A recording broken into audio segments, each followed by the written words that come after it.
اعوذ باللہ من الشیطان الرجیم، بسم اللہ الرحمن الرحیم۔ محترم خواتین و حضرات، بچوں میں اکثر اوقات آپ نے دیکھا ہوگا کہ ان کو بخار کے ساتھ، بہت تیز بخار کے ساتھ، سر درد، کھپ کھپی کے ساتھ، اور پھر آہستہ آہستہ سے ان کے کانوں کے ساتھ، یعنی یہاں پہ جبڑے کے ارد گرد جو غدود ہوتے ہیں، یعنی جو گلینڈز ہوتی ہیں جنہیں ہم پیراٹڈ گلینڈز بولتے ہیں، ان میں سوجن آ جاتی ہے اور وہ سخت ہو جاتے ہیں، چہرہ ان کا سوج جاتا ہے اور وہ پینفل ہوتی ہے۔ اسے کیا کہا جاتا ہے؟ اسے ممپس کی بیماری کہا جاتا ہے۔ ممپس جو ہے یہ ایک وائرس سے پھیلنے والی بیماری ہے، اور اس کے پھیلنے کا طریقہ کار جو ہے وہ ڈراپلیٹ انفیکشن ہے، یعنی جس طرح زکام پھیلتا ہے اسی طرح یہ ممپس کا وائرس بھی پھیلتا ہے۔ اور اگر جو انفیکٹڈ پرسن ہے، یعنی جس بچے کو یا جس بھی شخص کو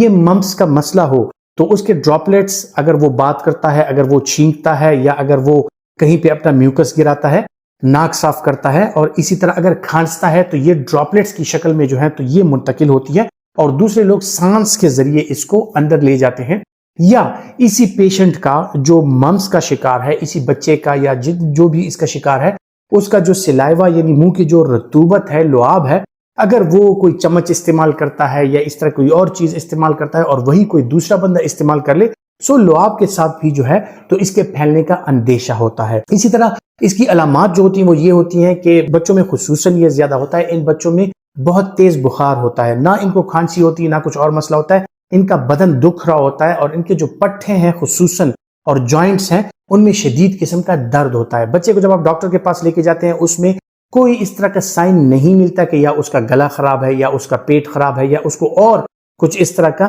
انفیکشن ہے، لیکن یہ انفیکشن، وائرل انفیکشن، تقریباً 24 سے 48 گھنٹے تک شدید قسم کے بخار میں یہ بچے رہتے ہیں۔ پھر اس 48 گھنٹے کے بعد یہ وائرس اٹیک کرتا ہے جو آپ کے پیراٹڈ گلینڈز ہیں، وہاں پہ اٹیک کرتا ہے، اور پیراٹڈ گلینڈز جو ہے وہ ان میں درد شروع ہو جاتا ہے، وہ بڑھنا سٹارٹ ہو جاتی ہیں، اور چہرے کی سوجن آ جاتی ہے، اور دونوں سائڈ پہ فیس جو ہے وہ سوولن ہوتا ہے، ریڈ ہو جاتا ہے، اور جب آپ اس کو ٹچ کرتے ہیں تو وہ بڑا پینفل ہوتا ہے۔ اسی پین کی وجہ سے پھر بچے کے لیے کھانا اور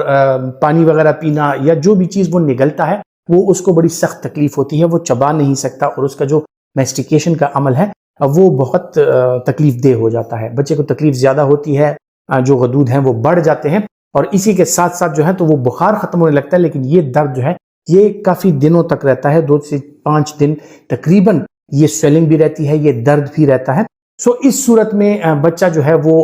ممپس کا شکار ہو جاتا ہے، اور اس کو پیروٹائٹس ہو جاتا ہے، یعنی مختلف گلینڈز کو، پیراٹڈ گلینڈز کے ساتھ مختلف اور قسم کے گلینڈز جس میں ٹونسلز بھی شامل ہیں، ان کو بھی یہ انفیکٹ کر سکتا ہے، اور بچے کے گلے میں شدید قسم کی تکلیف ہو سکتی ہے۔ اسی کے ساتھ ساتھ خواتین حضرات، جو بچے ہیں ان میں خصوصاً یہ وائرس جو ہے یہ ان کے جینیٹل آرگنز، یعنی بچوں میں، میل بچوں میں ٹیسٹیز، اور فیمیلز میں یہ اووریز کو بھی افیکٹ کر سکتا ہے، اور خدا نخواستہ اگر ممپس اور کائٹس یا ممپ اوفرائٹس، یعنی لڑکوں میں اورکائٹس، اور جو بچیاں ہیں ان میں اوفرائٹس یعنی اووری کا جو انفیکشن ہے وہ اگر ہو جائے ممپس کے ساتھ، تو اس میں جو ہے تو irreversible ڈیمیج بھی ہو سکتا ہے۔ اس صورت میں بچوں کو جو ہے تو پیشاب والی جگہ پہ اور ان کے خصیوں میں شدید قسم کا درد بھی ہو سکتا ہے، سویلنگ بھی ہو سکتی ہے، اور اسی کے ساتھ ساتھ بخار بھی ہوتا ہے۔ جب یہ ممپس بخار اس کا ختم ہوتا ہے، پھر اس کے بعد سویلنگ ختم ہونا سٹارٹ ہو جاتی ہے، لیکن اگر ممپس کسی کو ہوں تو ان کو کیا کیا احتیاطی تدابیر اختیار کرنی چاہیے؟ آپ اپنے بچے کو دوسرے بچوں سے الگ کر لیں تاکہ اس کا یہ انفیکشن جو ہے ڈراپلیٹ کے ذریعے اور بچوں میں نہ پھیلے۔ اپنے بچوں کا خیال رکھیے، ماسک کا استعمال ضروری ہے، اور جس بچے کو یہ وائرل انفیکشن جس طرح میزلز یا ممپس یا چکن پاکس یہ چیزیں ہو جائیں تو آپ اپنے بچے کو آئسولیٹ کر لیا کریں۔ اسی کے ساتھ ساتھ خواتین حضرات، ان بچوں میں آپ فلوئڈ انٹیک بڑھا دیں تاکہ ان کو ڈی ہائیڈریشن نہ ہو۔ ان وائرل ڈیزیز کے ساتھ سیویئر قسم کی ڈی ہائیڈریشن ہو سکتی ہے، کیونکہ اس میں ہائی گریڈ فیور ہوتا ہے۔ بچوں کو ڈی ہائیڈریشن سے بچانے کے لیے ان میں ہائیڈریشن، اور اسی طرح بچوں کا بخار کم کرنے کے لیے ان میں اینٹی پائریٹکس، پیراسیٹامول یا آئیبیوپروفین، اس کا آپ استعمال کر سکتے ہیں۔ اسی کے ساتھ ساتھ جب بچے وائرل بیماری کا شکار ہوتے ہیں ان میں یہ اندیشہ رہتا ہے کہ یہ وائرل بیماری ان کے چیسٹ تک پھیل جائے اور ان کو خدا نخواستہ وائرل نمونیا ہو جائے، اور اس کے ساتھ ساتھ سپر امپوزڈ پھر بیکٹیریل نمونیا ہو جاتا ہے، کیونکہ ان بچوں کی امیونٹی جو ہے وہ ویک ہو جاتی ہے۔ اس سے بچانے کے لیے ان کے میوکوزل سرفیسز جو ہیں ان کو بچانے کے لیے ان میں وائٹامن اے کا آپ استعمال کر سکتے ہیں۔ اسی طرح وائٹامن سی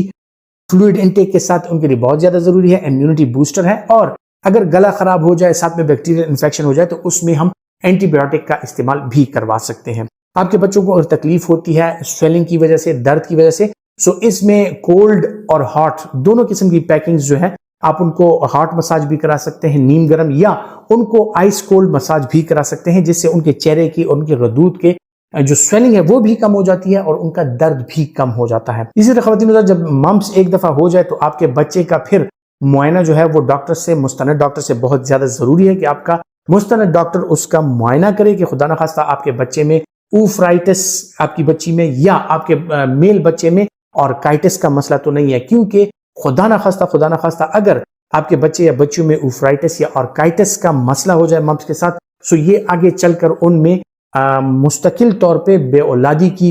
جو